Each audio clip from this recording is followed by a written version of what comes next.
de Marcos, capítulo número 2, para nós ganharmos tempo. Fui informado do tempo, então nós vamos precisar andar um pouquinho. Marcos, capítulo 2, versículos 13 ao 17, você vai ler comigo em nome de Jesus. Só para confirmar, eu sei que você já sabe, mas vamos reforçar o nosso conhecimento deste personagem.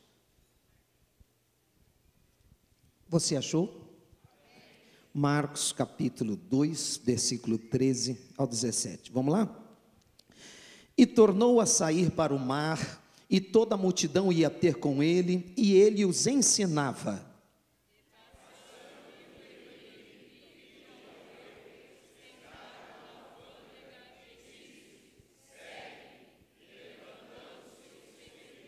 E aconteceu que, estando sentado à mesa em casa deste, também estavam sentados à mesa com Jesus e com seus discípulos, muitos publicanos e pecadores, porque eram muitos e o tinham seguido.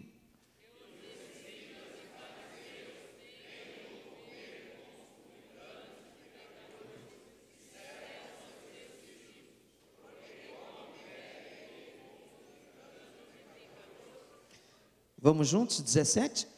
E Jesus, tendo ouvido isso, disse-lhes: os sãos não necessitam de médico, mas sim os que estão doentes.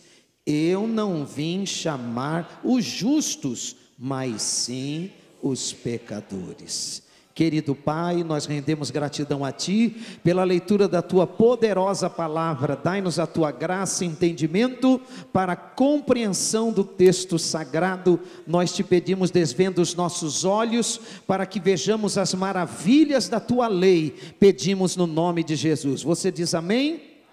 Vamos nos sentar. Glórias a Deus Pai. Deixa eu perguntar aqui, só para desencargo da minha consciência.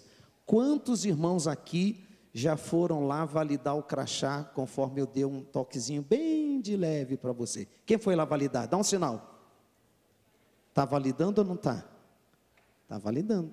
Então, devagarinho, cada período que você puder, vai lá, você que não validou ainda, vai adiantando, porque já fica a marca que você está presente, mas não esquecendo que as consagrações de cooperadores e cooperadoras acontecem amanhã, e as demais consagrações acontecem na segunda-feira. Não posso passar horário porque é confidencial, mas acontecerão, tá bom? Se você validar o seu crachá, você está ganhando tempo e evitando fila na segunda-feira, né? A bolinha fica aí, quando chegar na segunda-feira vai dizer a sua cor, você vai trazer o crachá, deixar aqui, a consagração vai acontecer com calma, sem atropelos, tá bom?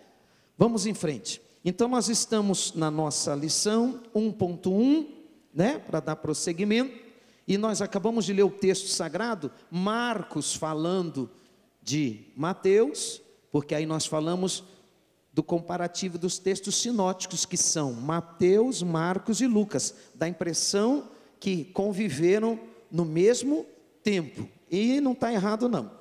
Uma vez que o livro de Mateus não traz nenhuma referência direta de sua autoria, recorremos à tradição do primeiro século para a identificação de seu autor.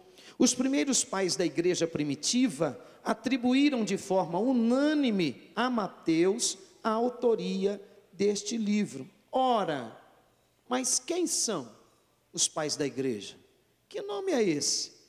Pais da igreja? A igreja agora tem pai? Eu achava que pai era Deus e mãe a igreja. É isso que a gente conhece. Deus é o nosso pai e a igreja é a nossa mãe. Espiritual, não é? Mas tem os pais da igreja, homens, personalidades que eram considerados os pais da igreja. Mas por que eram considerados pais da igreja? Eram homens que tiveram contato direto com os apóstolos, ou pelo menos foram citados por eles. Os apóstolos falaram: esse aí eu conheço, esse aí esteve comigo. Então esses homens são considerados pais da igreja. A palavra deles tem peso. é aquela pessoa que conviveu, esteve presente com eles. Então, baseado na fala destes homens, nós temos aqui na nossa revista citado alguns. Nós temos tanto Papias como Irineu no 2º século, Orígenes no 3º século e Eusébio no 4º século. Foram pacíficos em atribuírem a autoria deste livro a Mateus. É claro que nós poderíamos consultar pelo menos uns 10, não é? Poderíamos falar com Clemente de Roma, com Inácio de Antioquia, com Policarpo, com Justino Mártir. Poderíamos falar com Irineu, com Tertuliano, com Orígenes, com Cipriano, com Eusébio, com Jerônimo. Poderia perguntar para eles também, mas foi usado 4 só para poder fundamentar o que foi escrito para mim e para você. Uma consciência nós temos: Mateus é o mesmo também chamado de Levi, um dos 12 apóstolos, foi sem dúvida um judeu que também era publicano e romano. No texto bíblico que nós lemos, você está vendo que ele era publicano, ele era um cobrador de impostos, e tinha gente que também trabalhava com ele, que estava na casa dele quando Jesus foi lá. Jesus chamou ele para segui-lo. Olha o que ele faz: ele faz um jantar para Jesus na casa dele, e já no jantar, já chamou um monte de amigo que trabalhava com ele na coletoria, para ouvir as boas novas do Evangelho de Jesus. Quantos crentes fazem isso, irmão? Pastor, quero um culto de ação de graças na minha casa. Você vai lá, chega lá, só tem crente. Não chamou uma pessoa que estuda na escola com ele, com ela. Não chamou um que trabalha na mesma empresa com ele, com ela. Não chamou um vizinho do lado. Você vai lá, só tem crente. Você quer evangelizar quem? Não, pastor, mas peraí, é culto de ação de graças. Ué, e quem te falou que não pode usar o culto de ação de graça para evangelizar? O culto de ação de graça, você vai contar o que Jesus fez por você ou pela sua família. Você quer oportunidade melhor de evangelizar do que esta? Então que tem que convidar. Ah, não posso chamar quem trabalha comigo. Não, meu Deus do céu, não pode saber aonde eu moro. Vai contar para o meu chefe que o meu salário está muito alto. Ele veio na minha casa, tem isso, aquilo outro. Você está preocupado com essas coisas? Preocupe-se em falar do amor de Deus. Se você leva uma vida justa, de trabalho, é honesto, o que você tem na tua casa não vai te prejudicar de forma alguma. Se você não rouba, você não desvia, não faz nada errado, tirando da empresa para trazer para a tua casa, o que você tiver na tua casa, o teu colega de trabalho tem que ficar contente. E se ele não ficar, você faz uma oração, sem ele perceber. Queima Jesus todo olho gordo. Porque tem gente que acredita nessas coisas ainda, olho gordo, olho magro, né? Tem quem acredita. Vou fazer o quê?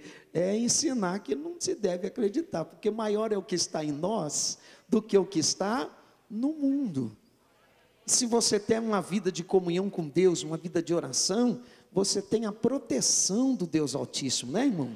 Os anjos do Senhor acampam ao redor dos que o temem, os guarda e os livra do mal. Só que eu preciso crer. Mas tem gente que quanto mais lê, menos acredita. E aí é preocupante. Eu estava dizendo para o irmão que veio conversar comigo, que a gente às vezes lê a Bíblia de uma forma boa, mas pode melhorar.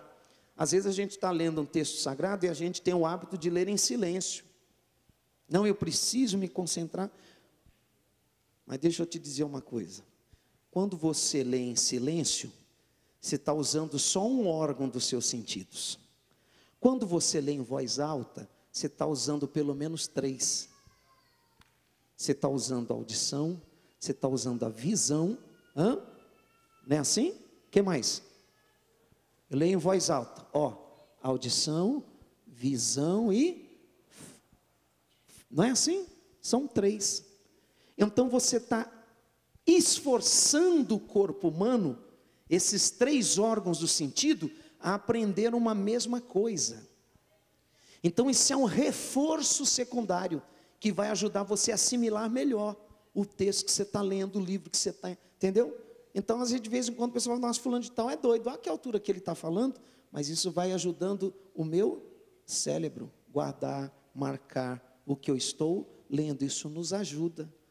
Mas não é todo mundo lendo, eu estou lendo sozinho lá, 2, 3 lendo coisas diferentes, em voz alta pode dar algum problema, mas eu lendo para mim, é outra situação, é um reforço para o meu próprio consciente, vai me ajudar a gravar muita coisa, eu vou ter facilidade. Estou mexendo com o corpo humano para isso, tá bom? São poucas as informações acerca de Mateus no Novo Testamento. Sabe-se que ele era filho de Alfeu, conhecido como Levi, que significa dádiva. Alguns o chamam de dom de Deus, mas nós podemos também chamar presente de Deus, não é?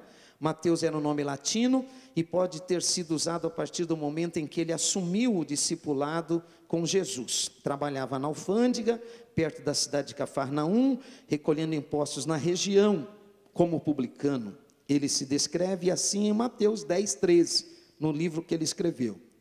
Ele era odiado e considerado traidor pelos judeus. Por quê? Porque ele era um judeu e trabalhava a serviço do governo de Roma. Então o pessoal odiava ele por isso. Poxa, nós somos patriota, quebra o meu galho aí. Parecia alguns lugares do Brasil. Não, quebra o meu galho aí. Tem crente que faz isso, será, irmão? Ô, irmão, quebra o meu galho, irmão. Eu não conto para o pastor isso aí, não. Estou contando para você, mas não conta não. Não vai falar para o ministério isso aí, não. Eu fiz, mas nós somos amigos, vamos fazer. Mateus cobrava, e o que ele cobrava, ele tinha que repassar. Só que nesse interim havia a possibilidade, como em tudo há possibilidade de corrupção, de desvio, existia. Mas depois que ele encontra Jesus, a vida dele muda. Ó Senhor, e parece até aquele abençoado que subiu na figueira para ver Jesus, né? E Jesus disse, desce daí, que hoje me convém pousar na sua casa. Jesus passou a noite na casa dele. Quem era mesmo? Zaqueu. Tem aquele ninho que a gente gosta de convidar Jesus para entrar na nossa casa, mas Jesus entrar na nossa casa é coisa séria, viu, irmão? A gente às vezes canta, só quando Jesus entra na casa da gente, a coisa muda. A coisa muda. E Jesus passou a noite lá com Zaqueu, na casa dele, falando das coisas do reino de Deus, aquela coisa toda, e quando amanhece que Jesus vai saindo, Senhor, ó, ele não disse que roubou, ele coloca uma possibilidade, se eu defraudei, ou roubei alguém, eu vou devolver 4 vezes mais. Será que esse homem se converteu ou não, irmão? Irmão, tem crente que aceita Jesus, mas não devolve nenhuma vez. Aceita Jesus, mas a enxada que pegou emprestada do vizinho, não devolveu até hoje. Nem para ir lá e falar, olha, eu vim conversar com você, vizinho, pedir perdão, porque eu tive encontro com o homem das mãos furadas, eu venho guardando na sua enxada há 2 anos, mas eu resolvi te entregar aquilo que não me pertence. Pelo menos a enxada, né, irmão? Ele disse, não, devolvo 4 vezes mais. Esse aí se converteu. Esse aí é filho de Abraão. Entrou a palavra de Deus lá. A palavra de Deus tem que promover mudança na nossa vida, não é? Quando eu falo de evangelho, eu não sei se eu... Sim, eu coloquei aqui sim.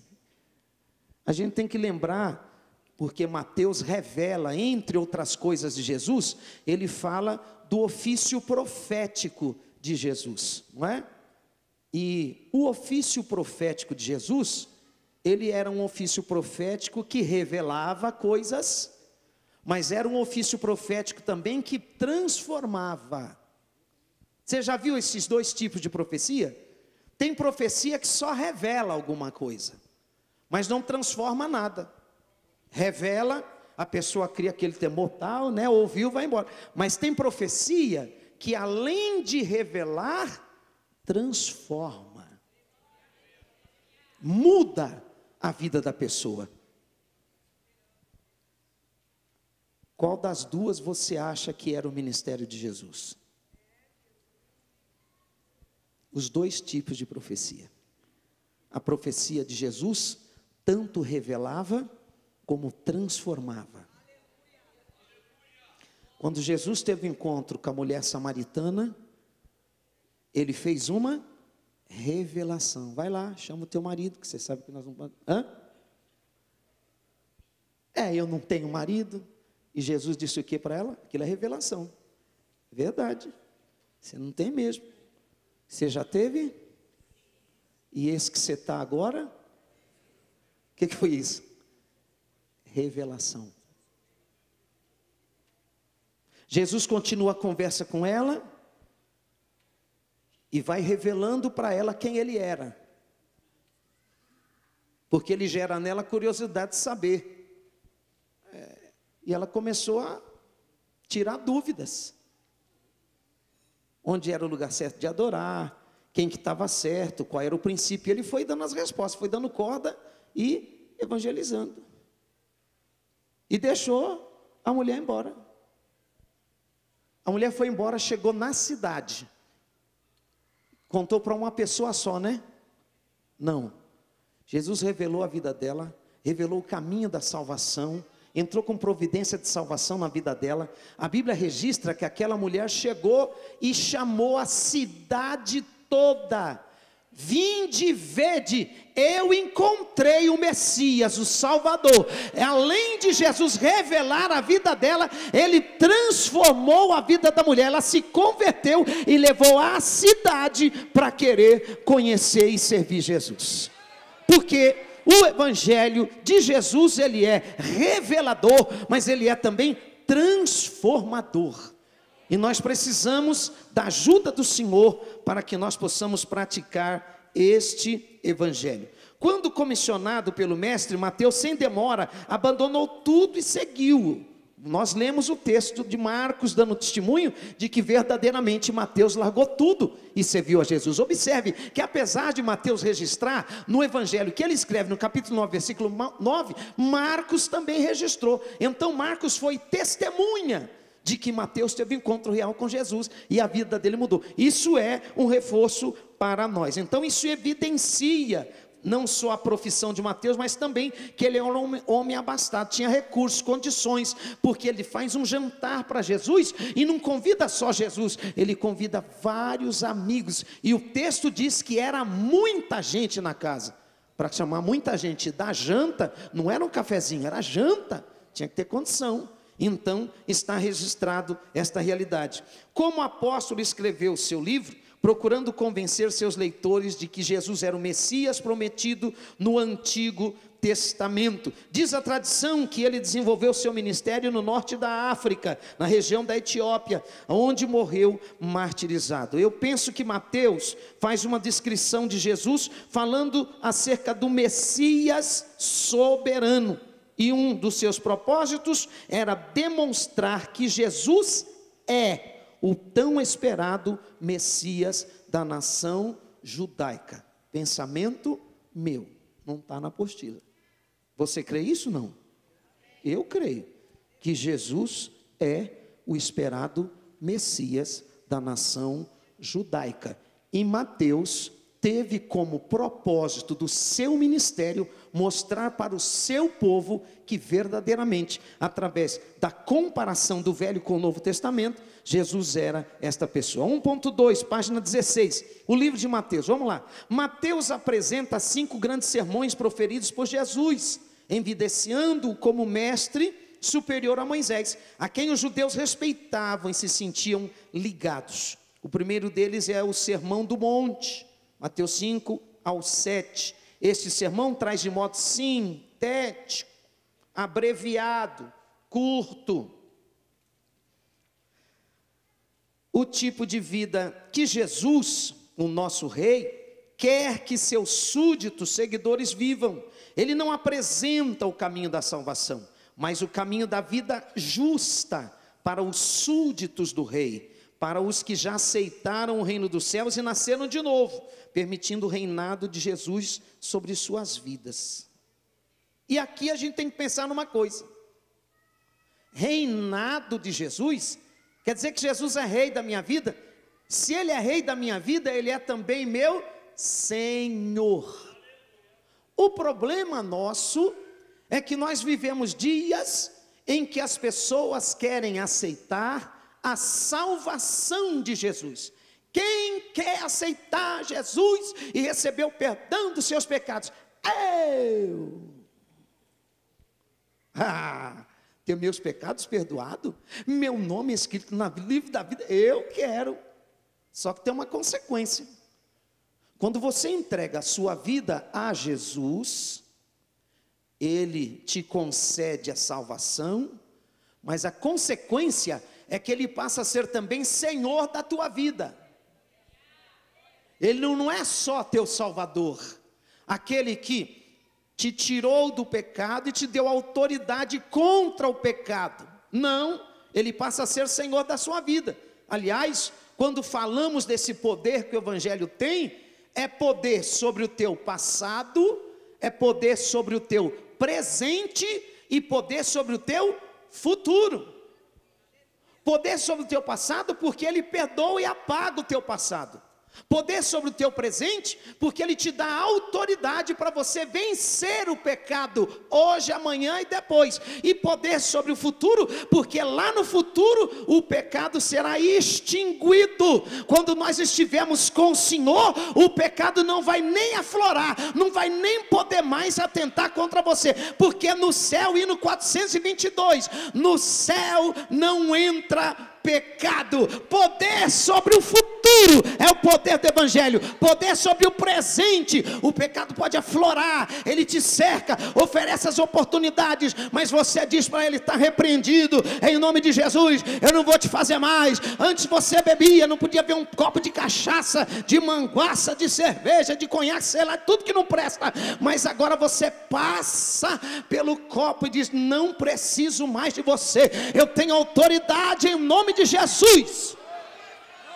Você vence cada dia.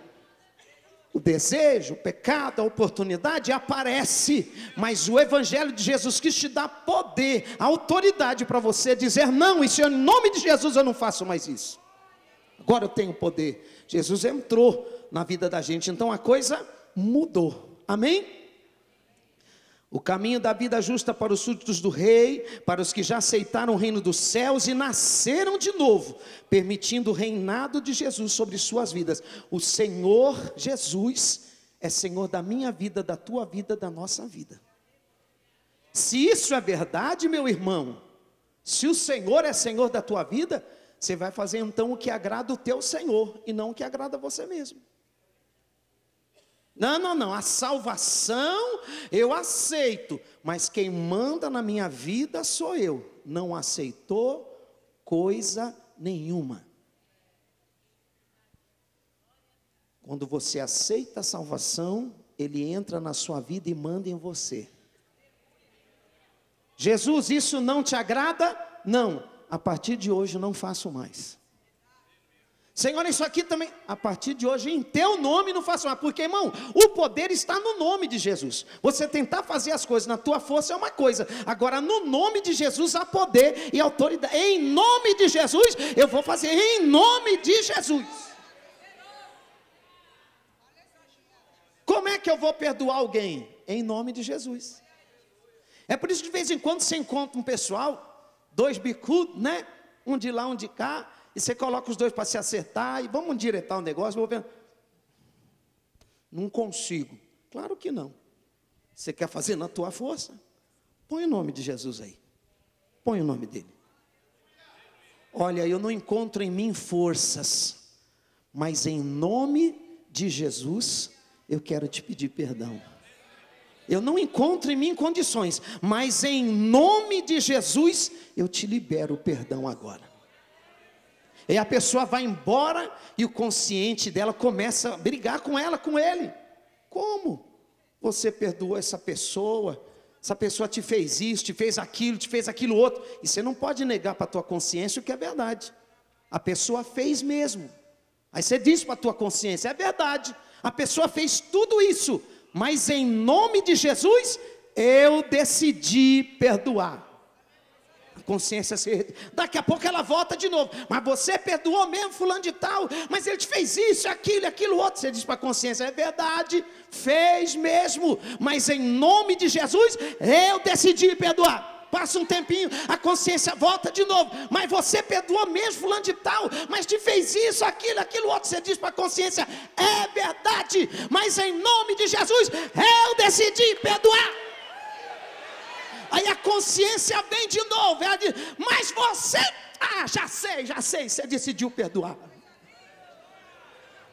Morte da paz, porque você está lutando pela verdade, através da verdade. Então, este é o poder de Deus. O capítulo 10 fala da comissão dos 12 contém um discurso sério para mim e para você, porque ele é instrutivo do Senhor aos seus apóstolos, e nós somos seguidores, isto é, os enviados, os representantes, os divulgadores das boas novas de salvação.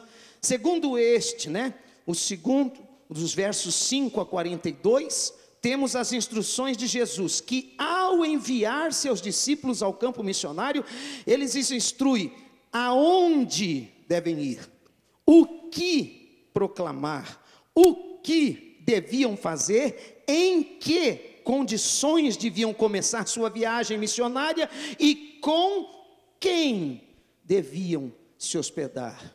Jesus instrui como que vocês vão começar a viagem.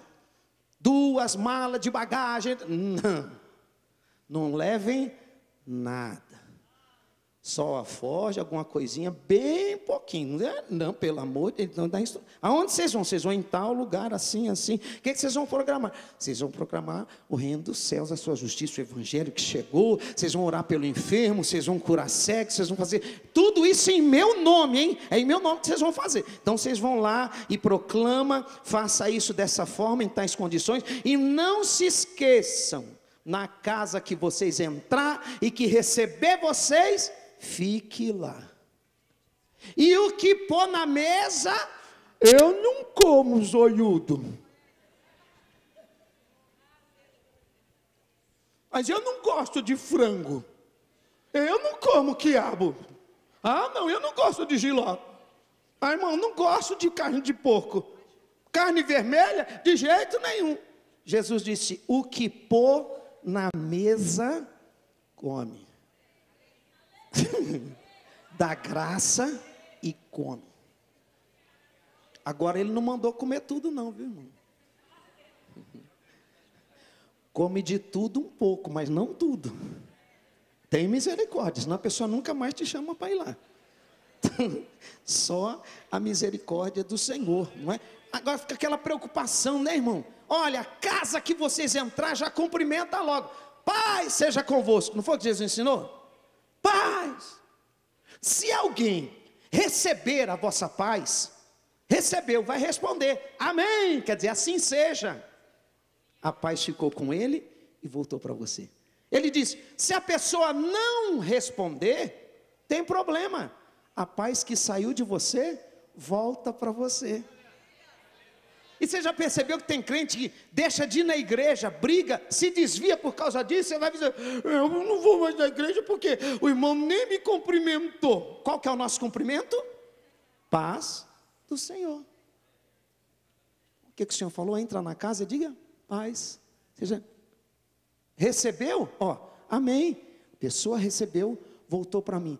Não recebeu, meu irmão, a paz continua, do jeito que eu dei, bati, voltou, bateu, voltou, não tem problema. Não quer ter paz comigo, mas eu quero ter paz com você. Não quer ter paz, mas eu quero ter paz com você. Não quero, mas eu quero ter paz com você, não tem problema. O teu mal eu não quero, eu quero a tua paz.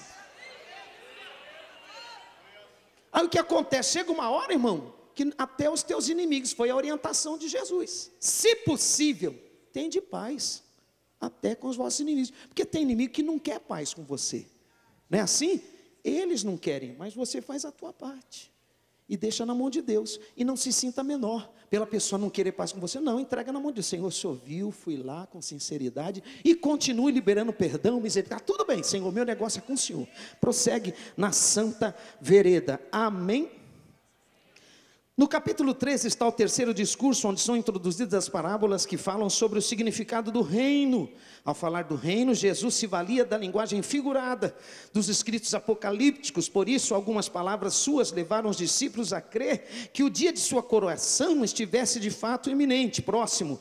Jesus falava do reino dos céus como do seu reino. Ele contrapunha o domínio de Yahvé, um dos nomes de Deus, a todas as potências da terra. Ou seja, Deus tem um poder soberano na terra, no céu, no mar, no cosmos, em todos os continentes, em todos os planetas. O poder de Deus está acima de tudo, e nós temos que ter convicção disso. Jesus tinha, e por isso falava com segurança acerca de Deus. Mateus, então, apresenta esta realidade espiritual por meio de uma lista de 7 parábolas. Mas o que é parábola? Narrativa que usa alegorias para transmitir uma lição moral. Vamos repetir? Narrativa que usa alegoria para transmitir uma lição moral.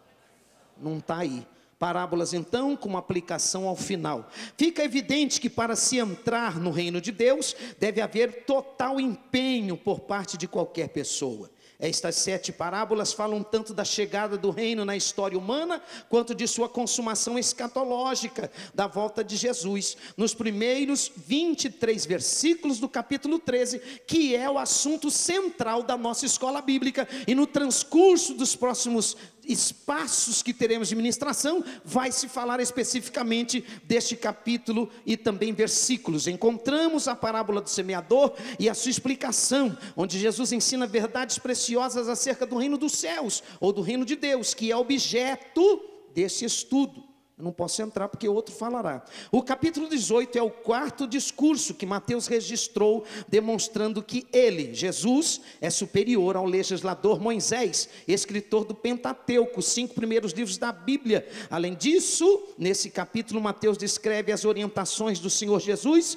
para a sua igreja. Se a gente comparar Deuteronômio, capítulo 18, versículo 15, com Atos 3, 22, você vai ver que essas verdades são aplicadas realmente de fato a Jesus. No capítulo 24, Mateus nos apresenta o 5º e último dos grandes sermões, é o último discurso, o sermão escatológico, em que Jesus anuncia o juízo divino sobre Jerusalém e o mundo. Essas palavras foram proferidas no Monte das Oliveiras, 3 dias antes de Jesus ser crucificado. Portanto, embora nos textos sinóticos, o que é sinótico? Aquela comparação dos 3, que significa? Significa ver juntos em uma visão comum. Sinótico significa ver juntos em uma visão comum. Se você quiser anotar aí, sinótico significa ver juntos em uma visão comum. Os 3 evangélicos sinóticos veem juntos numa visão comum. Quem são? Mateus, Marcos e Lucas. Então a gente vai prosseguindo, porque Jesus é retratado como Messias, muitíssimo esperado, enviado pelo Pai e ungido pelo Espírito Santo para ser o nosso grande profeta, compassivo sumo sacerdote e o Rei eterno. É o ofício profético que sobressai de forma proeminente de Mateus. Eu disse para os irmãos que o ofício profético de Jesus era de 2 tipos. Ele era ofício profético revelador e transformador. Jesus não apenas revela, ele também transforma. É o poder do Evangelho, não é? 1.3, vou correr, até que hora que eu tenho? 15 minutos, vamos terminar, vamos lá. Pastor Israel não vai dizer, você não falou do que eu pedi para falar. Irmão, quando a gente fala do ofício profético de Jesus, nós temos uma convicção. Qual convicção o ofício profético de Jesus me dá? Ele me dá a convicção de que ele tem poder de mudar o curso da história. Ele muda o curso da história da minha vida, como ele mudou o curso da história da vida de Mateus, e como ele tem poder para mudar o curso da história de cada um de nós que está aqui, e tem poder para mudar o curso da história da sua família, daquele que trabalha com você, daquele que estuda com você. Você precisa ter convicção disso, para que você possa anunciar o Evangelho, e alguém dizer assim, na minha vida não tem mais jeito, já procurei isso, aquilo outro, já fui em tal lugar, assim, você tem que dizer, mas você ainda não teve um encontro com Jesus, o homem das mãos furadas. O dia que você encontrar com ele, ele vai mudar o curso da história da sua vida, e você nunca mais será o mesmo a mesma. Quem crê que Jesus faz isso? Ah, eu creio no nome dele. Vale dar um glória para o nome dele? Glória a Jesus. Ah, ele é digno. Se a gente parar para avaliar tudo que ele fez na vida da gente, a gente vai glorificar sem ninguém nem pedir, não é? O propósito, de uma forma geral, pode-se dizer que o propósito de Mateus foi conquistar plenamente os judeus para Cristo, ou seja, conquistar aqueles ainda não convertidos e fortalecer os que já estavam convertidos. É notório o caráter hebraizante, não é? Que segue totalmente o texto hebreu. O Evangelho de Mateus segue totalmente o texto hebreu. Ele acompanha as verdades do Velho Testamento e traduz as comparações com o que Jesus fazia no Novo Testamento. Mateus, como se acha escrito ou descrito nas páginas deste livro, revela ter sido ele escrito pensando em seus compatriotas. Porém, não temos dúvidas que este livro também foi escrito para toda a humanidade, para mim e para você. Desta forma, Meyer Berman conclui dizendo: a ausência geral de explicação dos costumes judaicos demonstra que o evangelista escreveu a um povo familiarizado com esses costumes. A intenção de dirigir-se primeiramente aos judeus se faz notória na forma em que foi desenvolvida sua redação, com a finalidade de conseguir seu intento, seu alvo. Sua ênfase é calcada no fato de que Jesus é o Messias, dia muito esperado e amplamente anunciado nas Escrituras. Jesus não é somente o cumprimento das profecias, ele mesmo é também, de forma muito específica, o profeta. Como tal, ele é maior do que Jonas, nos lembra vividamente de Isaías e cumpre a predição dada por Moisés. Realmente ele é o Messias, o que devia de vir e a quem o povo precisava ouvir. É possível perceber no estudo desse livro que Mateus não apenas destaca Jesus Cristo como Messias divino, mas que através de suas ações ele revela que Deus quer bem aos homens. É possível perceber em Jesus que, além de mestre pregador, ele aceita o fato do sofrimento humano, não o explica, muito menos o põe de lado. Sendo ele, Jesus, compassivo, agente do poder divino, ele intervém milagrosamente, curando todo tipo de males dos necessitados. Mateus apresenta em Jesus o Salvador e Senhor de todos os que o recebem, numa perfeita harmonia entre palavras e ações. Jesus não só pregou e ensinou o amor e o cuidado com os pequeninos, ele agiu em favor deles, curando-os e libertando-os do poder do mal. Eu queria perguntar para você, pergunte para você mesmo, estou perguntando para mim agora, o que você está fazendo pelas pessoas?